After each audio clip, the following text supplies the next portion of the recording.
तो लास्ट के वीडियोस में हमारा चल रहा है फंक्शन में हम डिस्कस कर चुके हैं कि टाइप्स ऑफ फंक्शन कौन कौन से होते हैं। हमने देखा 1, 1, on, 2, सर्जेक्टिव, बाइजेक्टिव, इंजेक्टिव और हमने अलग अलग तरह के इनटू फंक्शंस और बहुत कुछ देखा। अब जो हमें देखना है वो है कि फंक्शन का ग्राफ कैसे बनाते हैं। फंक्शन का ग्राफ कैसे बनाते हैं तो इस वीडियो में क्योंकि फंक्शंस बहुत तरह के होते हैं तो हमें अलग अलग फंक्शंस के ग्राफ आने चाहिए।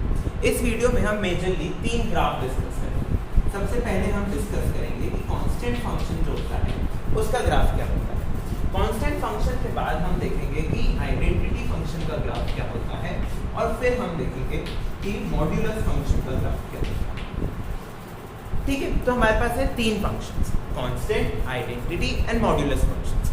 कांस्टेंट फंक्शन आपको नाम से ही पता है, कांस्टेंट होता है y is equal to f of x।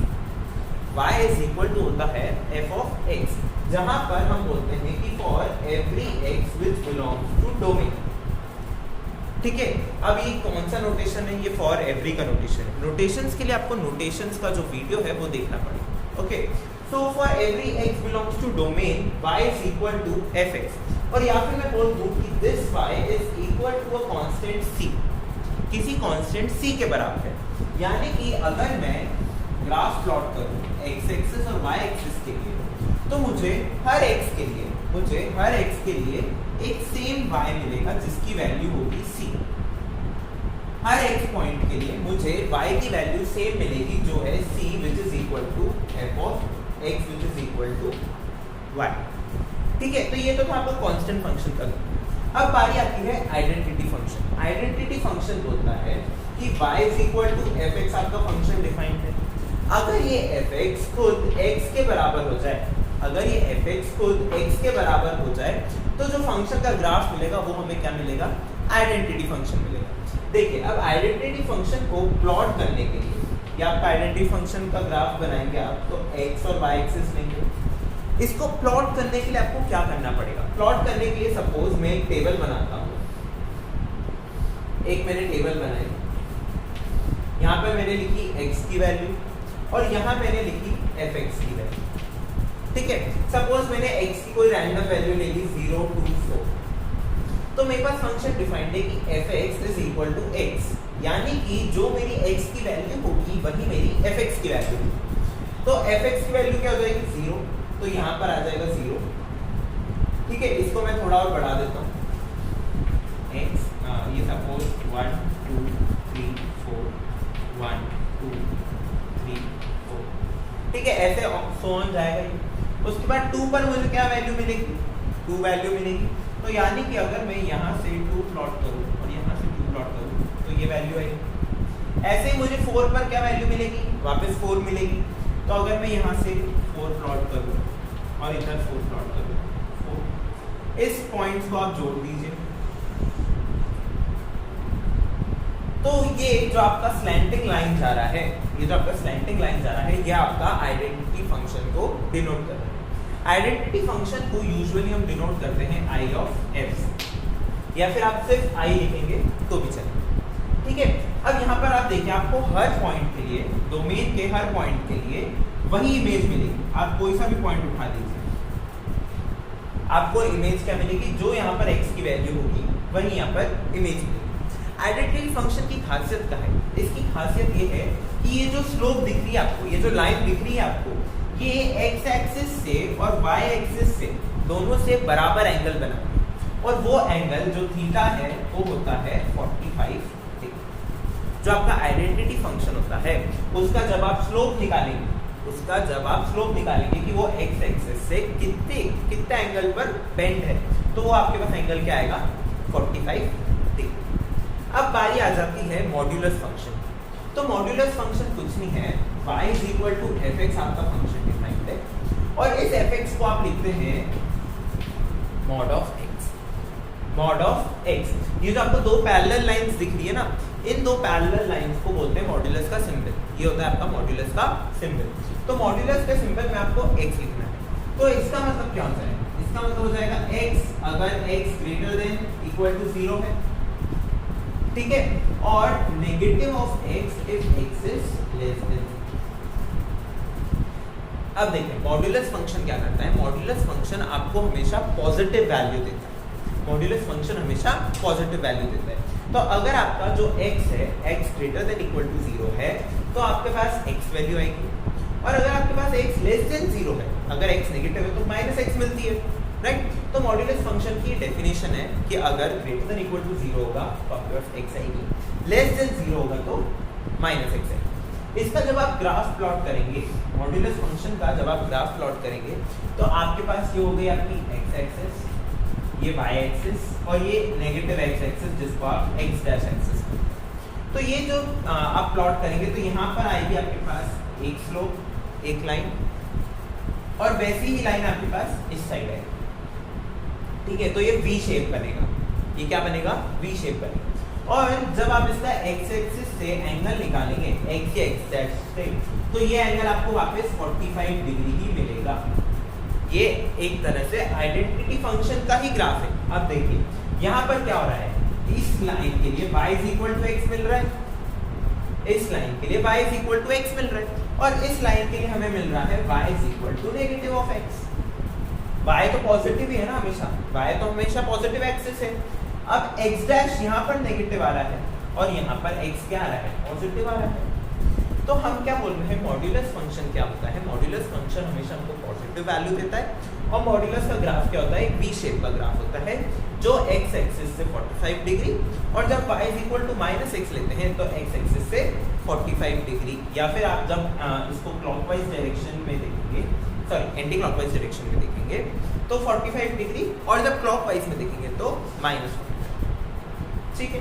तो अब हम देख लेते हैं मॉड्यूलस फंक्शन की कुछ प्रॉपर्टीज। मॉड्यूलस फंक्शन बहुत इंपॉर्टेंट है, आपको बहुत कम आता है, तो इसकी हम देख लेते हैं कुछ प्रॉपर्टीज। सो हमें देखनी है मॉड्यूलस फंक्शन की कुछ प्रॉपर्टी। तो मॉड्यूलस फंक्शन का सबसे पहले आप ये जान लीजिए, एक और नाम होता है मॉड्यूलस फंक्शन का, एक और नाम होता है एब्सोल्यूट वैल्यू फंक्शन। इसको आप एब्सोल्यूट वैल्यू फंक्शन भी बोलते हैं, क्यों, क्योंकि ये आपको हमेशा एक एब्सोल्यूट, एक फाइनाइट वैल्यू देगा जो एब्सोल्यूट होगी, जो हमेशा नॉन नेगेटिव होगी, जो हमारी पहली प्रॉपर्टी कि modulus of x is always non negative, यानी कि या तो वो 0 होगा या फिर वो कोई पॉजिटिव नंबर होगा, ठीक है।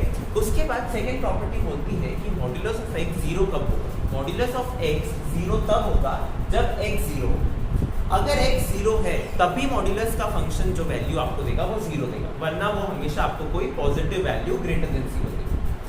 ऐसी थर्ड प्रॉपर्टी क्या बोलती है कि modulus of x is maximum of x and minus x।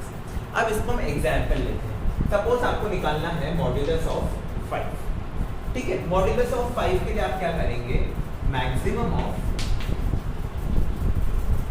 5 and minus 5, इन दोनों में से बड़ा कौन है, मैक्सिमम यानी इन दोनों में से बड़ा कौन है, इन दोनों में से बड़ा है 5, राइट, नेगेटिव 5 तो छोटा है। तो जब आप मॉड्यूलस ऑफ 5 निकालेंगे तब आपके पास 5 आएगी, और ऐसे ही आप मॉड्यूलस ऑफ नेगेटिव 5 निकाल के देख लीजिए, तब भी आपको यही आंसर मिलेगा कि maximum of 5 and minus 5 which is 5, right. So modulus जो होता है वो हमेशा पॉजिटिव वैल्यू देता है या फिर 0 देगा। 0 कब देगा, जब x खुद 0 हो। मॉड्यूलस होता है maximum of x and minus x। उसके बाद हमने क्या देखा कि modulus of x is equal to modulus of minus x। देखिए जो x की वैल्यू थी वो यहाँ पर 5 थी, यहाँ पर हमने माइनस x ले लिया -5, राइट। तो इन दोनों की वैल्यू क्या आई, इक्वल आई। तो modulus of x is equal to modulus of minus of x। Next property बोलती है अगर आप कोई दो नंबर का मल्टीप्लाई कर रहे हैं और उनका मॉड्यूलस निकाल रहे हैं, यानी उनका मॉड फंक्शन निकाल रहे हैं, तो वो किसके इक्वल होगा, वो होगा उनके सिंगुलर प्रोडक्ट के बराबर। यानी कि सपोज मैंने निकाला 2 इंटू माइनस 3 और इसका मॉड निकाला 2 इंटू माइनस 3 यानी -6 का मॉड, दैट इज 6, राइट। अब अगर मैं इनका सिंगुलर मॉड ले लूँ तो mod 2 into mod of -3, this is again 2 into 3 is 6, ठीक है। तो ये जो प्रॉपर्टीज है ये बहुत सिंपल है, आप कोई से भी दो नंबर ले लीजिए x y को और आप इनको वेरीफाई कर सकते हैं। नेक्स्ट प्रॉपर्टी क्या बोलती है कि mod of x plus y is less than equal to mod x plus mod y. अब सपोज करिए x y मैंने यही ले लिया 2 और -3, तो mod of x plus y यानी मॉड ऑफ 2 प्लस -3 अगर मैं इसको निकाल लूंगा तो ये मेरे पास क्या आएगा, mod of -1 which is equal to 1, ठीक है। लेकिन मैं क्या निकालूं, अगर mod 2 plus mod -3, mod 2 plus mod of -3, this is 2 plus 3 which is 5। तो देखिए 1 is less than equal to 5 तो नहीं है, स्ट्रिक्टली लेस देन। अगर ये दोनों नंबर पॉजिटिव होते, x और y दोनों अगर पॉजिटिव होते तो ये जो वैल्यू है ये इक्वल आ जाती, इसलिए यहाँ पर लेस देन इक्वल टू। अगर इन दोनों में से एक भी नेगेटिव हुआ तो यहाँ पर जो हमको आंसर मिलेगा वो इनके इंडिविजुअल मॉड से कम होगा। लेकिन अगर दोनों वैल्यू पॉजिटिव है तो इनका इंडिविजुअल मॉड लेने पर भी हमें वही आंसर मिलेगा जो डायरेक्ट एडिशन से होगा, राइट। ओके, उसके बाद हमारे पास है कि x minus y is less than equal to mod x plus mod y। ये सेल्फ अंडरस्टूड प्रॉपर्टी, यहीं से आप देख सकते हैं। अगर आप किन्हीं दो का डिफरेंस निकाल रहे हैं तो वो हमेशा उनके सम से कम ही होता है, राइट। उसके बाद ये प्रॉपर्टी हमने देखी, हाँ अब ये mod of x square equal to negative x की मॉड का स्क्वायर। यानी कि अगर आप कोई नंबर ले रहे हैं, कोई नंबर जैसे यहाँ पर हमने लिया था 5, तो मॉड 5 का अगर आप स्क्वायर लेंगे तो क्या आ रहा है 25। अगर आप मॉड ऑफ -5 का स्क्वायर लेंगे तो क्या आ रहा है 25। अगर आप 5 का स्क्वायर लेंगे तो क्या आ रहा है 25। यानी कि मॉड में आप कुछ भी कर दीजिए, स्क्वायर लेने पर हमेशा क्या मिलेगा, इक्वल आंसर मिलेगा, सेम आंसर।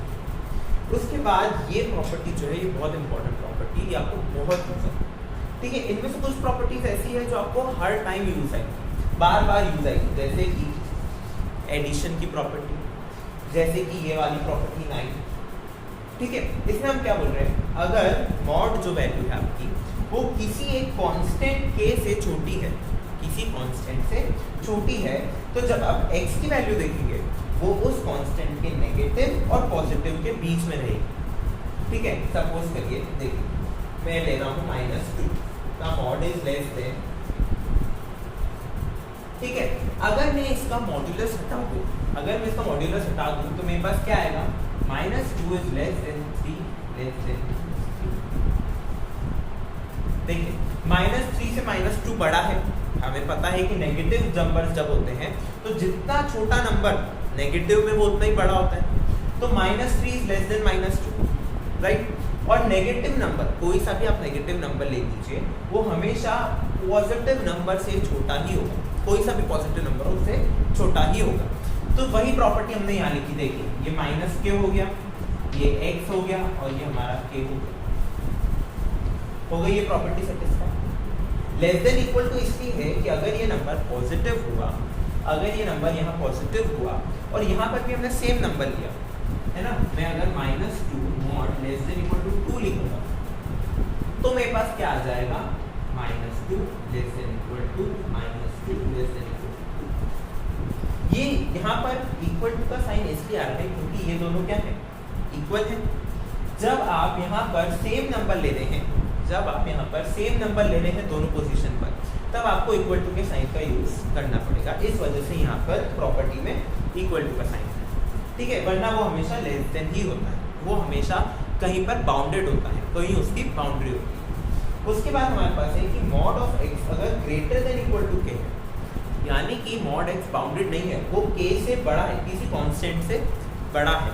इसका मतलब क्या होगा कि x जो है, जो x है वो k से हमेशा बड़ा होगा और x जो है वो -k से छोटा होगा, ठीक है। इसको आप वेरीफाई कैसे कर सकते हैं, हम वही एग्जांपल लेते हैं। सपोज -2, ये आपने -2 लिया, हमको लेना है इस बार ग्रेटर देन, तो ग्रेटर देन इक्वल टू, अब आप -2 को किससे बड़ा बता सकते हैं, -2 को आप बड़ा बता सकते हैं -4 से, थोड़ा बड़ा लिख देता हूँ, -4 से बड़ा होता है। तो अब इस प्रॉपर्टी को आप लगा के देखिए, क्या बोल रहा है कि mod of x is greater than equal to k, ये हो गया हमारा, ये हमारा x है, ये हमारा k है। तो वो बोल रहा है कि x is greater than equal to k, यानी कि -2 is greater than equal to -4। ये ट्रू है, नेगेटिव नंबर जितना छोटा उतना ही बड़ा, राइट। नेगेटिव में जो नंबर है वो जितना छोटा होता है वो सबसे बड़ा होता जाता है। तो -2 इज ग्रेटर देन -4, ट्रू। फिर वो बोल रहा है कि x is less than equal to -k, x है मेरा -2 लेस देन इक्वल टू लगाया मैंने, माइनस ऑफ के यानी negative of 4, negative negative cancel हो गए तो ये तो 4 आ गया। तो ये तो सच है कि -2 is less than equal to 4। Negative का कोई भी नंबर पॉजिटिव के किसी भी नंबर से हमेशा छोटा ही होगा। नेगेटिव का कोई सा भी नंबर हो वो पॉजिटिव के किसी भी नंबर से हमेशा छोटा होता है। ठीक है, तो यहाँ हमने क्या देखा, हमने देखा कांस्टेंट फंक्शन क्या होता है, आइडेंटिटी फंक्शन क्या होता है, मॉड्यूलस फंक्शन क्या होता है और उनके ग्राफ क्या है। कांस्टेंट का ग्राफ ऐसा, आइडेंटिटी का ग्राफ ऐसा चढ़ते जा रहे हैं एक पहाड़ पे, और मॉड्यूलस का ग्राफ ऐसा एक वी शेप का ग्राफ ऐसा, राइट। सो हमने क्या क्या देखे, कांस्टेंट, मॉड्यूलस और आइडेंटिटी फंक्शन। अगले वीडियो में हम और ग्राफ देखेंगे। तब तक thank you for watching and keep supporting.